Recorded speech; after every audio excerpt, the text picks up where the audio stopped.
Chers amis curieux, bienvenue de nouveau sur Igo TV. Nous sommes ravis de vous retrouver pour la deuxième partie de notre fascinante histoire de l'Isra et le Mirage. Dans la première partie, nous avons exploré un monde de merveilles et de mystères.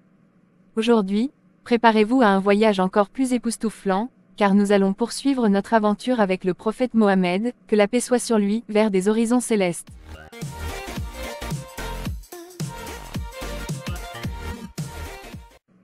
Chers amis, si vous n'avez pas encore vu la première partie de notre histoire passionnante, ne vous inquiétez pas.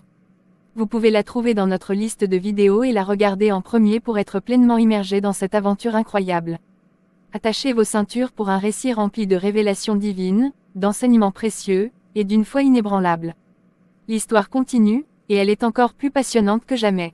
Alors, installez-vous confortablement, ouvrez vos esprits à la magie de cette histoire, et embarquez avec nous pour un voyage inoubliable. C'est parti! L'ange Djibril commença l'ascension avec le prophète Muhammad, paix et bénédiction sur lui. Ils arrivèrent au premier ciel. Djibril, paix sur lui, demanda la permission d'entrer à l'ange gardien de ce ciel, et il annonça qu'il y a le prophète Muhammad en sa compagnie. L'ange exprima à quel point cette visite est si attendue et les réjouit en disant: Bienvenue à lui, qu'Allah salue un tel frère et un tel héritier, quel frère exemplaire, quel héritier exemplaire et quelle belle visite. Il leur ouvrit et ils entrèrent. Là, le prophète, paix et bénédiction sur lui, trouva Adam, paix sur lui. Ce fut un homme très grand. Le prophète Muhammad le salua, il répondit au salam puis dit: Bienvenue au fils pieux et prophète pieux. Le prophète vit Adam avec beaucoup de gens sur sa droite et beaucoup d'autres sur sa gauche. Adam se retourna sur sa droite, sourit et se réjouit, puis se retourna sur sa gauche et pleura et s'attrista. Alors, Djibril expliqua au prophète Muhammad qu'Adam avait sur sa droite ceux de sa descendance qui entreront au paradis, et sur sa gauche ceux qui entreront en enfer. Djibril poursuivit l'ascension avec le prophète, paix et bénédiction sur lui. Voilà qu'ils arrivèrent au deuxième ciel. Djibril demanda la permission d'y entrer et annonça qu'il a en sa compagnie le prophète Muhammad, alors on répondit: Bienvenue à lui, qu'Allah salue un tel frère et un tel héritier, quel frère exemplaire, quel héritier exemplaire et quelle belle visite. On leur ouvrit et ils entrèrent. La prophète y vit Yahya et Issa, paix sur eux, il les salua, ils répondirent à son salam et dirent: Bienvenue au prophète pieux et frère pieux. L'ange Djibril continua l'ascension et ils arrivèrent au troisième ciel. Il demanda la permission d'y entrer et quand il annonça qu'il avait le prophète Muhammad avec lui, on accepta et on dit: Bienvenue à lui, qu'Allah salue un tel frère et un tel héritier, quel frère exemplaire, quel héritier exemplaire et quelle belle visite. On leur ouvrit et ils entrèrent. Dans ce ciel, le prophète Muhammad, paix et bénédiction sur lui, vit le prophète Youssouf, paix sur lui, il était si beau, Allah l'a doté de la moitié de la beauté de l'humanité. Le prophète Muhammad le salua, il répondit à son salam et dit: Bienvenue au prophète pieux et frère pieux. Et il fit des invocations en sa faveur. Djibril, paix sur lui, reprit l'ascension avec le prophète, paix et bénédiction sur lui, jusqu'au quatrième ciel. Il demanda la permission, et comme d'habitude on la lui accorda et on répondit de la même façon. Bienvenue à lui, qu'Allah salue un tel frère et un tel héritier, quel frère exemplaire, quel héritier exemplaire et quelle belle visite. On leur ouvrit et ils entrèrent. C'est dans ce ciel que le prophète Muhammad, paix et bénédiction sur lui, rencontra le prophète Idriss, paix sur lui. Il le salua et ce dernier répondit au salam puis dit: Bienvenue au prophète pieux et frère pieux. Puis il fit des invocations pour lui. Le prophète Muhammad fut emmené par Djibril au cinquième ciel, où on leur ouvrit après avoir souhaité la bienvenue aux visiteurs bien-aimés. Bienvenue à lui, qu'Allah salue un tel frère et un tel héritier, quel frère exemplaire, quel héritier exemplaire et quelle belle visite. Le prophète entra avec Djibril et vit dans ce ciel le prophète Haroun, avec sa barbe longue, et autour de lui des gens de la descendance d'Israël, à qui il conta des histoires des communautés qui les ont précédés. Le prophète Muhammad le salua, il répondit et dit: Bienvenue au prophète pieux et frère pieux.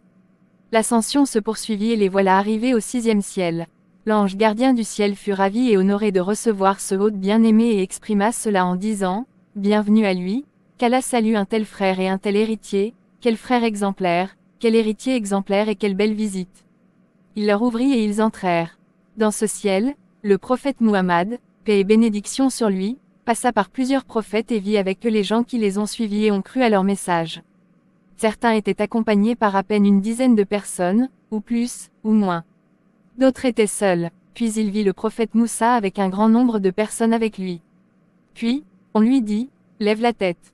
Et le prophète Muhammad vit un très grand nombre de personnes et on lui dit, voilà ta communauté, et avec eux 70 000 autres qui entreront au paradis sans compte à rendre. Et voilà enfin qu'ils arrivent au 7e ciel de leur ascension, et qu'on accorde à Djibril la permission d'entrer et qu'on prononce la formule d'expression de l'immense honneur de recevoir le prophète, bienvenue à lui, qu'Allah salue un tel frère et un tel héritier, quel frère exemplaire, quel héritier exemplaire et quelle belle visite. C'est au 7e ciel que notre prophète Muhammad rencontra Ibrahim, paix sur lui. Il le vit adossé à la Kaaba de l'au-delà, elle s'appelle la maison peuplée, Al-Bayt al-Mamour. Chaque jour, 70 000 anges y entrent et n'y reviennent jamais. Le prophète Muhammad le salua, Ibrahim, paix sur lui, répondit à son salam et dit, bienvenue au fils pieux et prophète pieux. Puis il ajouta, transmets le salam à ta communauté et dis-leur qu'au paradis le sol est bon, l'eau est pure et douce, et les plantations sont. Gloire à Allah, louange à Allah, il n'y a de Dieu qu'Allah, Allah est tout grand.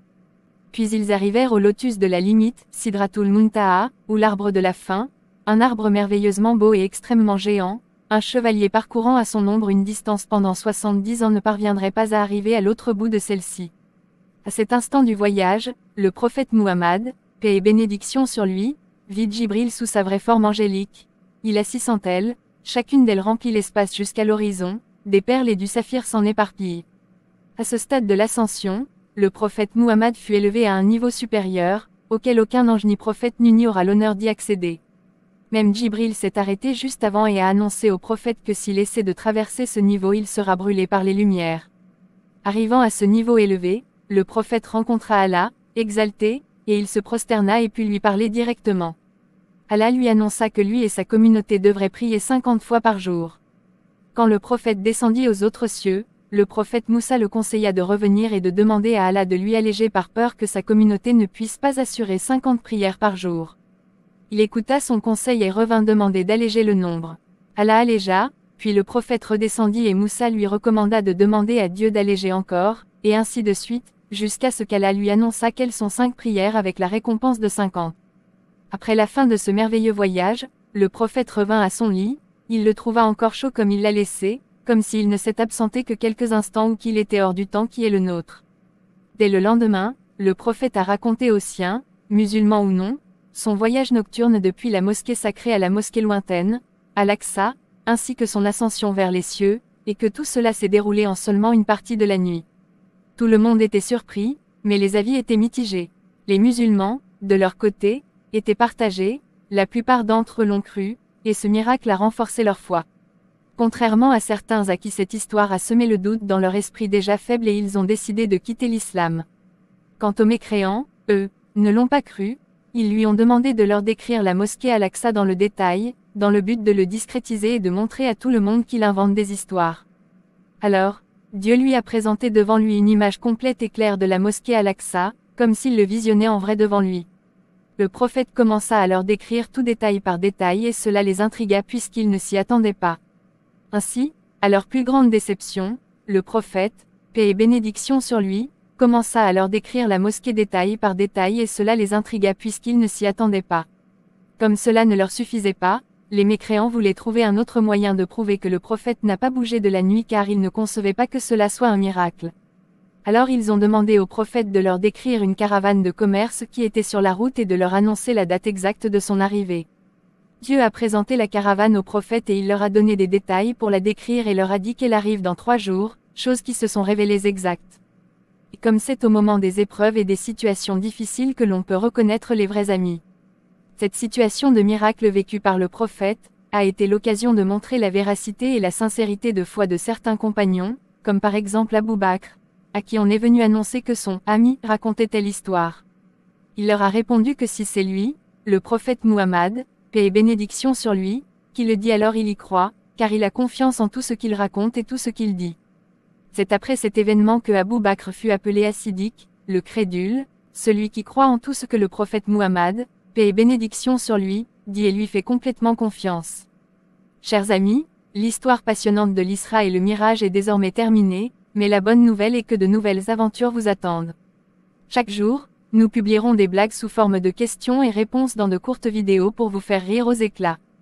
De plus, Tous les vendredis, plongez dans les histoires des héros de l'islam, et les week-ends seront remplis d'histoires impeccables pour vous divertir encore plus. De plus, ne manquez pas notre offre spéciale. L'équipe commerciale d'Igo TV propose un pack de chaînes, films et séries. Contactez-les pour profiter d'un essai gratuit de 24 heures et d'une réduction spéciale réservée à nos abonnés fidèles. Restez connectés et abonnez-vous pour ne rien manquer de nos contenus exclusifs.